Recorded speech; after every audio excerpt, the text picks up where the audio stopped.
Hello everyone, आज हम लोग बात करेंगे सिविल प्रोसीजर कोड के आगे के सेक्शंस पे। हम लोगों ने कहाँ से कहाँ तक कवर कर लिया है अभी तक। तो अभी तक हम लोगों ने सेक्शन 74 तक कवर कर लिया है। 74 का एक एक पॉइंट विद रिलेवेंट केसेस सब हम आपको बताए हैं। आपको 74 तक सिविल प्रोसीजर कोड कैसा लगा मुझे कमेंट करके ज़रूर बताइए। और इसके साथ साथ ये तो सेक्शंस हो गया, इसके साथ साथ जो ऑर्डर्स हैं अप टू 21, ऑर्डर 21 तक, जी हाँ ऑर्डर 21 तक हम लोगों ने कवर कर लिया है। एक एक ऑर्डर के हर एक रूल्स को, एक एक ऑर्डर के हर एक रूल्स को, उसके साथ जो इंपॉर्टेंट लैंडमार्क जजमेंट आता है सुप्रीम कोर्ट का, जो आपके एग्जाम पॉइंट ऑफ व्यू से इंपॉर्टेंट होता है, वो सभी हमने आपको बताया है। तो आपको सेक्शंस अप टू 74 और ऑर्डर अप टू 21 तक हो चुका है। नहीं मिल रहा है तो जाके प्लेलिस्ट क्यों नहीं सर्च करते हो? आप यूट्यूब चैनल में जाओ लॉ इज लाइफ में और वहाँ पे प्लेलिस्ट में सर्च करो सिविल प्रोसीजर कोड, तो आपको पूरा का पूरा वीडियो लेक्चर्स मिल जाएगा। अगर नहीं भी मिलता है तो आप मुझे कमेंट कर दो, हम आपको लिंक भेज देंगे। अभी तक आपने मुझे अनअकैडमी पे फॉलो नहीं किया है तो मत मिस करो अपॉर्चुनिटी, जल्दी से फॉलो करो। ये इसमें आपका बेनिफिट है, क्योंकि देखो अभी हमारा जो लाइव क्लास चल रहा है वो फ्री चल रहा है। ये अभी इनिशियल स्टेज में है, दैट्स वाई अभी ये फ्री है। तो फ्री लाइव क्लास अभी चल रहा है। तो फ्री लाइव क्लास चल रहा है तो किस किस सब्जेक्ट पे अभी हम लोग कवर अप कर रहे हैं अनअकैडमी पे? तो सीआरपीसी है, सीआरपीसी एविडेंस, सीआरपीसी और एविडेंस एक्ट को अभी हम लोग कवर कर रहे हैं। देखो आज का जो लाइव क्लास होगा या उसके नेक्स्ट डे का जो लाइव क्लास होगा उसका भी लिंक इस वीडियो के डिस्क्रिप्शन में है। लिंक पे क्लिक करो, खुद को एनरोल करो, नोटिफिकेशन बटन को क्लिक कर दो ताकि जब भी क्लास शुरू हो उसके 10 मिनट पहले से आपको नोटिफिकेशन आना शुरू हो जाए। तो अभी हम लोग अनअकैडमी पे सीआरपीसी और एविडेंस एक्ट को कवर कर रहे हैं। अभी बहुत दूर नहीं निकले हैं, अभी हम लोग कुछ ही चैप्टर्स को कंप्लीट किए हैं सीआरपीसी एविडेंस एक्ट का। ऐसा ना हो कि बहुत आगे चले जाएं, आप पीछे से ज्वाइन करो तो फिर आपको रिकॉर्डेड वीडियो देखना पड़ेगा। इसलिए इंतजार मत करो, जल्दी से मुझे अनअकैडमी पे फॉलो करो। कैसे करोगे? तो मेरा प्रोफाइल लिंक डिस्क्रिप्शन में दिया हुआ है, उस लिंक पे क्लिक करके भी आप मुझे फॉलो कर सकते हो, या फिर आप लाइव क्लास स्पेशल क्लास का लिंक है उस पर भी क्लिक करके आप मुझे फॉलो अप कर सकते हो। नोटिफिकेशन को जरूर दबा देना। और सबसे इंपॉर्टेंट कि आपको लाइव क्लास फ्री में मिले, आपका जो लाइव क्लास का सेशन फ्री एक्सेस हो, इसके लिए आपको एक कंडीशन है जो पूरा करना पड़ेगा। कंडीशन सुन लीजिए क्या है, कुछ नहीं है, आपको बस कोड यूज करना पड़ेगा। जी हाँ, आपको बस कोड यूज करना पड़ेगा, कोड अप्लाई करना पड़ेगा। तो वो कोड क्या है?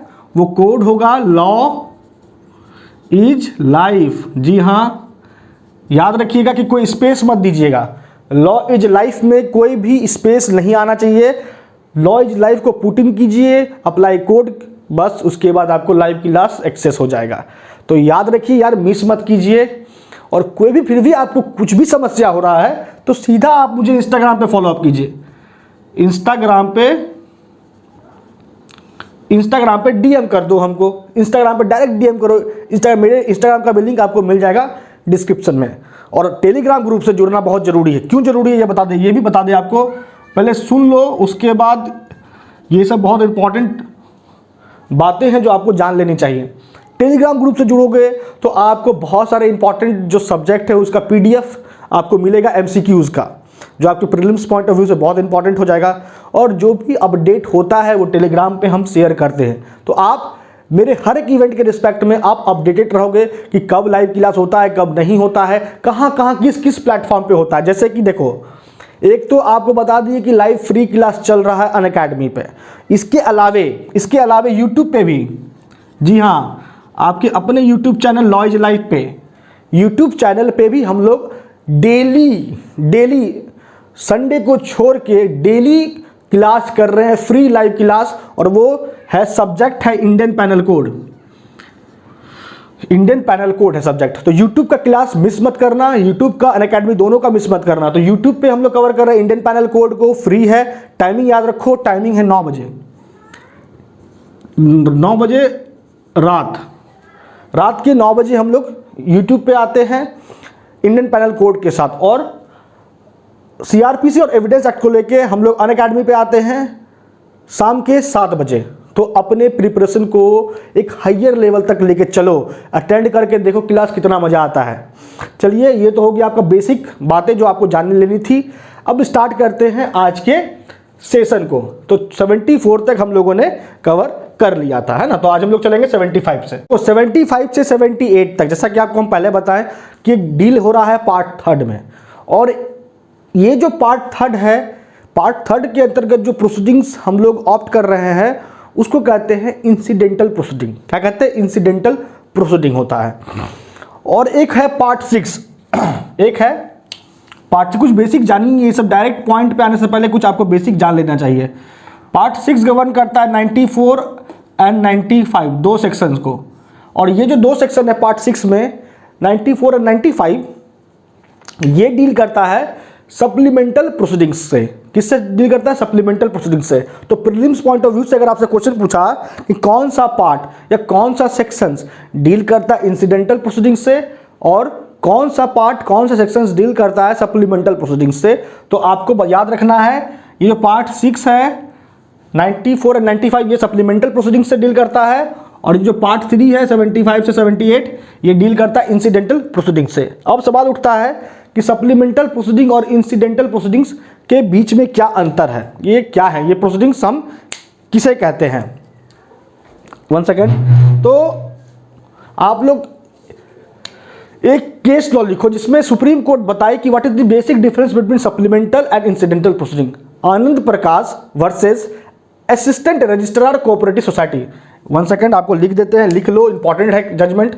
सुप्रीम कोर्ट का जजमेंट था जिसमें सुप्रीम कोर्ट बताई कि क्या अंतर होता है इंसिडेंटल और सप्लीमेंटल प्रोसीडिंग्स के बीच। केस है Anand Prakash versus assistant registrar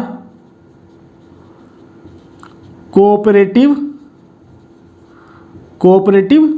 society. याद रखिए, इंपॉर्टेंट केस है। अब चलिए समझा देते हैं आपको कि क्या होता है सप्लीमेंटल प्रोसीडिंग। देखो, एक बात आप जानते हो कि जब भी जजमेंट डेटर अरेस्ट होगा, जजमेंट डेटर का प्रॉपर्टी अटैच होता है, जजमेंट डेटर को सिविल प्रिजन में डिटेन किया जाएगा, तो वो पॉसिबिलिटी कब है? After the passing of the judgement, that means कि आफ्टर द डिक्री के बाद ही जजमेंट डेटर को एग्जीक्यूट जब डिक्री किया जाएगा, और उस दरमियान ही जजमेंट डेटर को अरेस्ट किया सकता है ना। जजमेंट डेटर को डिटेन किया सकता है, डिक्री के पहले तो नहीं किया जाएगा। डिक्री पास होने के पहले क्या किया जा सकता है? जजमेंट डेटर को अरेस्ट। तो अगर मान लो, जनरली नहीं है, अगर मान लो जजमेंट डेटर को डिक्री पास होने के पहले अरेस्ट किया जा रहा है, जजमेंट डेटर की प्रॉपर्टी को अटैच सेल किया जा रहा है, तो यह संभव होगा सिर्फ और सिर्फ पार्ट 6 के प्रोविजंस के according, subject to the conditions जो दिए गए हैं 94 एंड 95 में। तो इस प्रकार के प्रक्रिया को हम कहते हैं सप्लीमेंटल प्रोसीडिंग्स कहते हैं। तो इंसिडेंटल प्रोसीडिंग अब जान लो क्या होता है। इंसिडेंटल प्रोसीडिंग होता है कि जो सूट का जो प्रोसीडिंग चल रहा है, उस सूट के कंक्लूजन में जो प्रक्रिया मदद करता है, दैट इज इंसिडेंटल प्रोसीडिंग, और वो है पार्ट 3 में। तो बात समझ में आ गई, डिफरेंस भी बता दिए, केस भी बता दिए, Anand Prakash versus assistant registrar cooperative society. इस केस में सुप्रीम कोर्ट बताई थी दोनों के बीच में बेसिक डिफरेंस। अब आइए सेक्शन 75 कहता क्या है। ये सब इस तरीके से नहीं पढ़ोगे, नहीं हो पाएगा। अब देखो, जैसे हम लोग बात करेंगे 75 से 78 का, तो ये डील कर रहा है कमीशन से, है ना। देखो यहाँ पे क्या कहता है, power of the court to issue commission. तो फिर हमको ये समझना होगा कि कमीशन क्या होता है।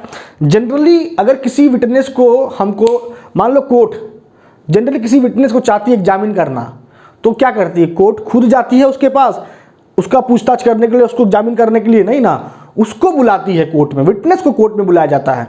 समन इशू होता है, उसको अरेस्ट भी किया जाता है अगर वो समन पे नहीं आ रहा है तो अगर मान लो सिचुएशन ऐसा है कि विटनेस को कोर्ट में नहीं बुलाया जा सकता है, लेकिन उस विटनेस को जामीन करना जरूरी है, विटनेस को कोर्ट में नहीं बुलाया जा सकता है, लेकिन उस विटनेस को एग्जामिन करना जरूरी है for the disposal of the suit, for the purpose of the trial of the suit.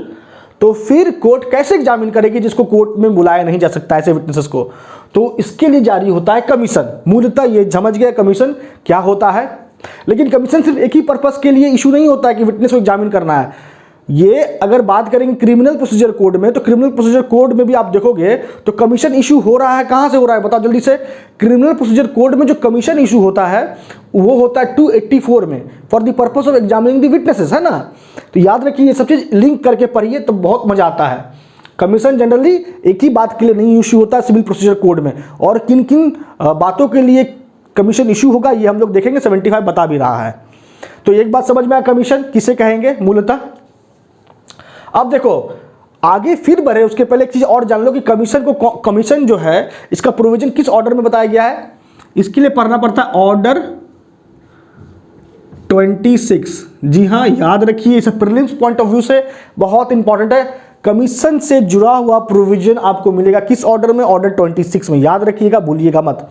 अब आते हैं सेक्शन 75 पे। देखो हम चाहें तो आपको सीधा टू दी पॉइंट बता के निकल जाए, लेकिन कोई फायदा नहीं है, कोई फायदा नहीं है यार। हम चाहते हैं कि आपको हर एक नॉलेज होना चाहिए। एक एक पॉइंट पे किसी भी टॉपिक को अगर हम उठा रहे हैं तो उस टॉपिक पे आपको हर एक पॉइंट पे नॉलेज होना चाहिए, ताकि आपको कोई भी घेर ना सके। आपसे कहीं से भी क्वेश्चन आए तो आपके पास वो जवाब होना चाहिए। कुछ इस तरीके से पढ़ा जाना चाहिए। याद रखिए इस सब बातों को।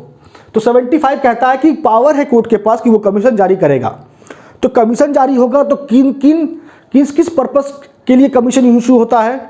तो देखो बेयर एक्ट आपके पास है या बुक है, तो देखो क्या कहता है, subject to the condition provided under the civil procedure code. Civil procedure code में जो भी कंडीशंस लिमिटेशंस है उसको ध्यान में रखते हुए कोर्ट इशू करती है कमीशंस इन सभी पर्पस के लिए। ये जो जितना पर्पस है इन सभी पर्पस के लिए कमीशन कोर्ट इशू करती है। जैसा कि आपको पता है कि किसी व्यक्ति को एग्जामिन करना है तो कोर्ट, और जो कोर्ट जिसका अपीयरेंस बिफोर कोर्ट पॉसिबल है नहीं, तो वैसे व्यक्ति को एग्जामिन करने के लिए कमीशन इशू होता है। This is the one of the purpose. दूसरा है to make local investigation. Local investigation करना है कोर्ट को तो कमीशन इशू कर देगी। अगर एक अकाउंट को एडजस्ट करना है, एग्जामिन किसी पार्टनरशिप फर्म है उसके अकाउंट को मान लो एग्जामिन करना है, एडजस्ट करना है तो कमीशन इशू हो जाएगा। पार्टीशन करना है इमूवेबल प्रॉपर्टी का, कमीशन इशू हो जाएगा। साइंटिफिक टेक्निकल एक्सपर्ट इन्वेस्टिगेशन करना है, मूलतः जिसको फोरेंसिक हम लोग कहते हैं, फोरेंसिक जांच, अगर इस रिस्पेक्ट में अगर इन्वेस्टिगेशन चाहिए, फोरेंसिक इन्वेस्टिगेशन चाहिए तो कमीशन इशू हो सकता है, कोर्ट कर देगी। और अगर मान लो कंडक्ट करना सेल, मतलब मूवेबल प्रॉपर्टी को बेचना है, और वो मूवेबल प्रॉपर्टी क्या है, subject to the natural decay है, जो जल्द ही खराब होने वाला कोई मूवेबल प्रॉपर्टी है, कोर्ट चाहती है कि उसको बेच दिया जाए, क्योंकि उस प्रॉपर्टी को लेके अभी तक मैटर पेंडिंग में है बिफोर कोर्ट, और वो प्रॉपर्टी अभी तक किसके पोजीशन में है, तो वो कोर्ट के पोजीशन में, कोर्ट के कस्टडी में है, और कोर्ट चाहती है कि इसको नहीं बचा गया इस मूवेबल प्रॉपर्टी को, तो ये खराब हो जाएगा, सड़ जाएगा। तो फिर ऐसे मूवेबल प्रॉपर्टी को बेचने के लिए भी कमीशन जारी करती है कोर्ट। या कोई मिनिस्टीरियल एक्ट परफॉर्म करना है, कोई मिनिस्टीरियल या एग्जीक्यूटिव एक्ट को परफॉर्म करना है, कोर्ट चाहती है कोई एक्ट जो मिनिस्टीरियल नेचर है, एग्जीक्यूटिव इन नेचर है, उसको परफॉर्म करवाना है, तो फिर कमीशन जारी कर देगी। तो ये इतने पर्पस के लिए कमीशन इशू होता है, subject to the conditions and limitation provided under the civil procedure code.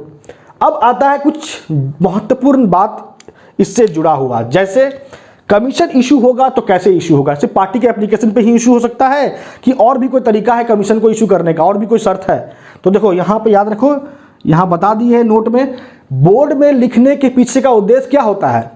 सिर्फ लेक्चर दे के चले जाना?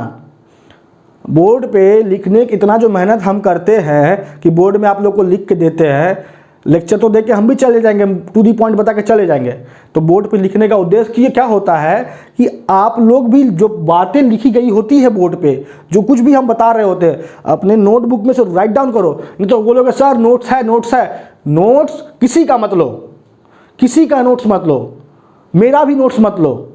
आप बातों को समझो, खुद का नोट्स बनाओ, पर्सनल नोट्स बनाओ, वो होता है। रट्टूमल नहीं बनो, नहीं तो कुछ नहीं होगा रट्टूमल से। अपना नोट्स, आपने पढ़ के क्या समझा, आपने पढ़ के क्या समझा, वो चीज होना चाहिए, दैट इज नोट। आप दूसरे का कॉपी करके कोई फायदा नहीं है। तो देखो कमीशन जो इशू होता है वो होता है पार्टी के एप्लीकेशन पे,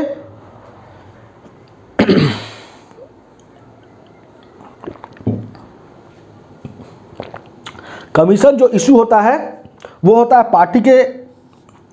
पार्टी के एप्लीकेशन पे, या कोर्ट सुमोटो दैट मीन्स अपने स्वविवेक पे भी कमीशन जारी कर सकती है। ऐसा नहीं कि पार्टी अप्लाई करेगा तभी कमीशन इशू होगा, ऐसा नहीं है ना।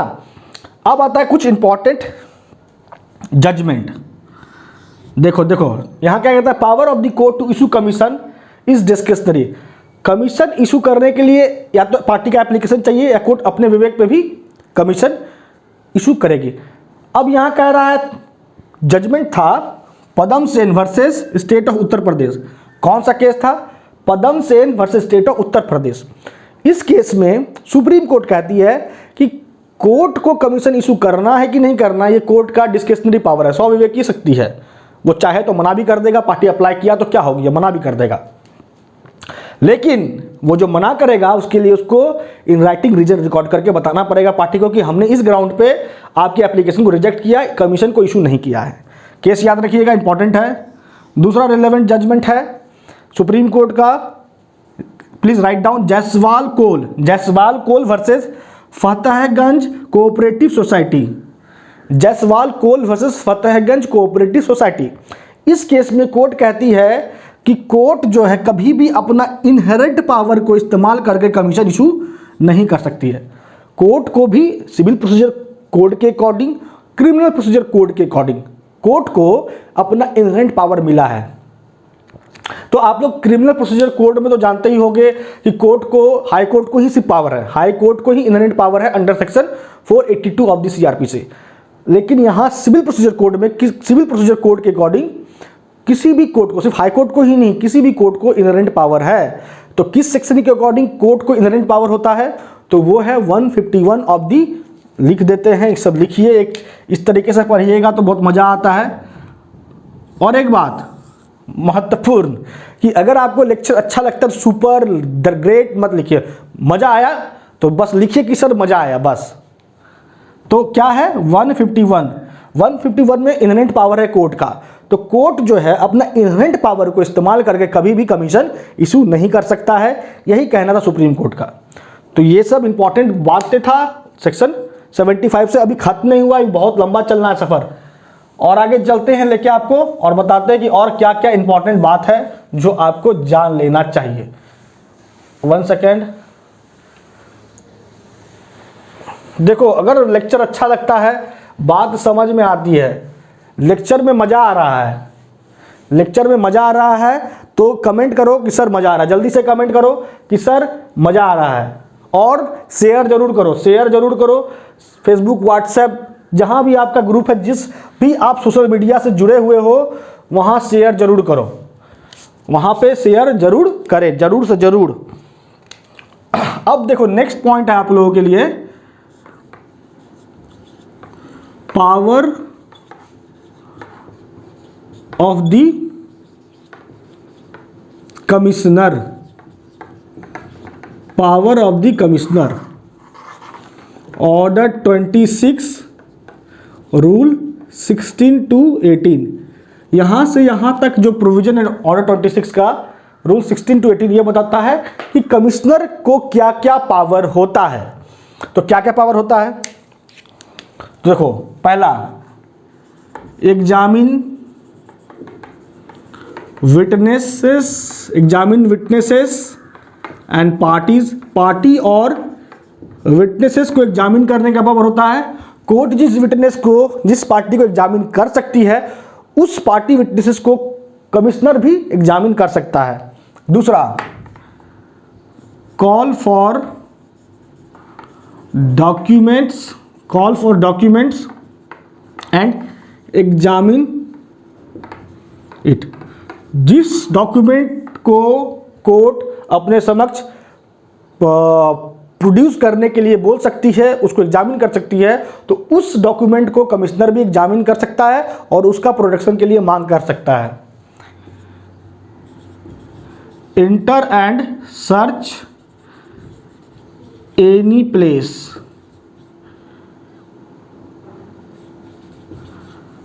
किसी भी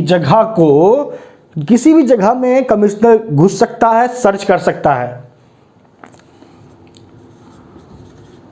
प्रोसीड्स एक्स पार्टे प्रोसीडिंग को भी एग्जीक्यूट कर सकता है, एक्स पार्टे भी पार्टी के अगेंस्ट प्रोसीड कर सकता है। ये कमिश्नर का पावर है। अगर कोर्ट के बुलाने पर कोई व्यक्ति नहीं आया तो उसके खिलाफ कमिश्नर एक्स पार्टे प्रोसीड कर सकता है। तो ये सभी पावर्स है ऑर्डर 26 रूल 16 to 18 के अकॉर्डिंग। देख लेना आप पावर ऑफ द कमिश्नर। अब एक और इंपॉर्टेंट पॉइंट है एक्सपेंस ऑफ द कमीशन। कुछ नहीं छोड़ना है बाबू, कुछ भी नहीं, एक भी चीज नहीं छोड़ेंगे। इस तरीके से पढ़ोगे ना तो प्रीलिम्स और मेंस दोनों कवर अप होगा, प्रीलिम्स भी और मेंस भी। लोग यहाँ पे परेशान हैं कि सर पहले प्रीलिम्स का तैयारी कर लेते हैं बेयर एक्ट से। बेयर एक्ट तो बहुत जरूरी है, हम हर बार बोलते हैं, आज भी बोलेंगे। बेयर एक्ट पढ़ना आ गया ना बाबू, बेयर एक्ट पढ़ना आ गया तो उस दिन समझ लीजिएगा कि लॉ पढ़ना आ गया। तो इस तरीके से पढ़ाई करो। मेरा जो कॉन्सेप्ट है कि पढ़ाई इस तरीके से होना चाहिए कि प्रीलिम्स और मेंस दोनों कवर हो। इस तरीके से पढ़ोगे तो आपको पहले प्रीलिम्स के लिए नहीं पढ़ना पड़ेगा, उसके बाद मेंस के लिए नहीं, एक साथ। स्मार्ट वर्क होना चाहिए, हार्ड वर्क से अच्छा होता है स्मार्ट वर्क। क्या था? Expenses of the commission. भैया जो कमीशन इशू करेगी कोर्ट, उसमें तो खर्च होगा ना। कोर्ट कमीशन इशू करेगी जिस भी पर्पस के लिए करे, पर्पस तो बता ही दिया आपको कि किन किन पर्पस के लिए कमीशन इशू होता है। तो उसमें तो खर्च होता है ना, कमीशन इशू करेगी कोर्ट तो उसको उस खर्च को कौन पे करेगा? तो पे करेगा party on whose application commission issued. पार्टी जिसके एप्लीकेशन पे कमीशन जारी हुआ है वो करेगा भैया पे। पार्टी जिसके एप्लीकेशन पे कोर्ट ने कमीशन जारी किया है उसका एक्सपेंस भी वही पे करेगा। तो ये हो गया, इतना बात आपको सेक्शन 75 से जानना ही है। अब आगे बढ़ते हैं, देखते हैं कि क्या कहता है सेक्शन 76, 78। सेक्शन 76 क्या कह रहा है? Commission to another court. मतलब कि क्या सवाल आपके मन में आना चाहिए कि क्या एक कोर्ट दूसरे कोर्ट को कमीशन इशू कर सकता है? जी हाँ। क्या एक कोर्ट दूसरे कोर्ट को कमीशन भेज सकता है for the purpose of examining the witnesses? अगर कर सकता है तो क्या कंडीशंस है? आपको पता है कि कर सकता है, 76 इसके लिए है, लेकिन subject to the what conditions? देखो, मान लो ये कोर्ट ए है, ये कोर्ट कोई भी कोर्ट होना चाहिए, एनी कोर्ट कोई भी कोर्ट हो सकता है, हाई कोर्ट को छोड़ के, ये सब बात याद रखिएगा, except high court. High court को छोड़ के कोई भी कोर्ट कमीशन दूसरे कोर्ट को जारी कर सकता है। हाई कोर्ट को छोड़ के कोई भी कोर्ट कमीशन जारी कर सकता है दूसरे कोर्ट को। फॉर एग्जाम्पल कोर्ट बी को जारी हो सकता है। अब एक और कंडीशन याद रखिएगा कि जिस कोर्ट ने जारी किया है कमीशन दूसरे कोर्ट को, ये दोनों कोर्ट एक ही स्टेट के अंतर्गत नहीं होने चाहिए। एक ही स्टेट के अंतर्गत नहीं होने चाहिए, मतलब दैट मीन्स कि मान लो बिहार में ही ये दोनों कोर्ट नहीं होना चाहिए और यहाँ पे कोई भी कोर्ट हाई कोर्ट को छोड़ के कमीशन इशू कर सकता है। दो कंडीशन समझ में आ गया। तीसरा कंडीशन देखो, एक कोर्ट ने जो दूसरे कोर्ट को कमीशन जारी किया वो कोर्ट के ज्यूरिसडिक्शन के अंतर्गत, इस कोर्ट के ज्यूरिसडिक्शन के अंतर्गत पर्सन जिसको एग्जामिन करना है, पर्सन जिसका एग्जामिनेशन होना है वो रह रहा हो, ये जरूरी है। मतलब कि एक कोर्ट दूसरे कोर्ट को, हाई कोर्ट को छोड़ के कमीशन इशू कर सकता है एग्जामिन करने के लिए किसी व्यक्ति को, बस शर्त इतना है कि वो दोनों कोर्ट एक ही स्टेट में नहीं होने चाहिए। और दूसरा कंडीशन क्या कह रहा है कि जिस कोर्ट को कमीशन जारी हुआ है उस कोर्ट के ज्यूरिसडिक्शन में व्यक्ति का रहना जरूरी है जिसको एग्जामिन करना है, तभी इशू होगा। अब आता है कि दोनों कंडीशन पूरा हुआ, एक कोर्ट ने दूसरे को कमीशन जारी भी कर दिया। अब ये क्या करेगा? जैसे कमीशन रिसीव्ड करेगा उसके बाद क्या करेगा आगे? तो ये क्या करेगा, ये दूसरा कोर्ट बी इस व्यक्ति को या तो खुद एग्जामिन करेगा या अपने से नीचे के सबऑर्डिनेट को बोलेगा कि तुम एग्जामिन करो। एग्जामिनेशन भी हो गया, एग्जामिनेशन रिड्यूस भी हो गया इन राइटिंग, डिपोजिशन भी बन गया। तो जैसे एग्जामिनेशन हो गया, एविडेंस कलेक्ट हो गया, उसके बाद कमीशन और जो भी डिपोजिशन तैयार हुआ है वो क्या करेगा, ये कोर्ट इसको भेज देगा जिसने कमीशन जारी किया था। तो इतना बात कहता है सेक्शन 76। 77 पे आते हैं। सेक्शन 77 कहता है letter of request. Letter of request क्या होता है कि मान लो कि कुछ ऐसे सिचुएशंस होते हैं जब व्यक्ति को किसी को एग्जामिन करना है तो उसको उसका पद या कुछ ऐसे सर्कमस्टांसेस है, उस सर्कमस्टांसेस के अंतर्गत हम उसको कमीशन जारी नहीं कर सकते हैं, उससे हम रिक्वेस्ट ही कर सकते हैं। तो इसलिए जिस विटनेसेस को कमीशन जारी नहीं होता है उसको लेटर ऑफ रिक्वेस्ट जारी होता है। पर्पस एक ही कि उसको एग्जामिन करना है।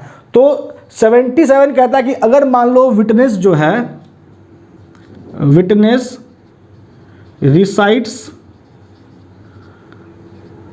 आउटसाइड इंडिया, आउटसाइड इंडिया, अगर कोई विटनेस भारत के बाहर रह रहा है और उस विटनेस को एग्जामिन करना है कोर्ट को, जो कोर्ट भारत में है, तो फिर उस विटनेस को कमीशन नहीं इशू होगा, कमीशन के बदले में लेटर ऑफ रिक्वेस्ट जारी होगा, लेटर ऑफ रिक्वेस्ट जारी होगा। यही कहता है सेक्शन 77। उसके बाद आते हैं सेक्शन 78 पे। 78 कहता है commission issued by foreign court. Foreign court भी कमीशन जारी कर सकता है for the purpose of examining witnesses. तो फॉरेन कोर्ट कमीशन जारी करेगा तो इसके लिए पहले तुमको ये समझना होगा कि फॉरेन कोर्ट हम किस कोर्ट को कहेंगे। तो फॉरेन कोर्ट क्या होता है, देखिए, पहला फॉरेन कोर्ट हम उस कोर्ट को कहते हैं, फॉरेन कोर्ट को किस सेक्शन में डिफाइन किया गया जल्दी से बताइए, तो जल्दी से 2 के किस सब सेक्शन में बताया गया ये कमेंट कीजिए। फॉरेन कोर्ट वो कोर्ट होता है जिसपे सिविल प्रोसीजर कोड अप्लाई नहीं होता है। फॉरेन कोर्ट वो कोर्ट होता है जिसपे सिविल प्रोसीजर कोड अप्लाई नहीं होता है, या जो सिचुएटेड है, जो सिचुएटेड है भारत के बाहर, situated outside India, outside India. तो मूलतः ये 2 कोर्ट होते हैं जिसको हम कहते हैं फॉरेन कोर्ट कहते हैं। एक जिसपे सिविल प्रोसीजर कोड का कोई भी प्रोविजन अप्लाई ना हो, या जो भारत के बाहर जो कोर्ट एस्टैब्लिश्ड हुआ है उसे हम कहते हैं फॉरेन कोर्ट।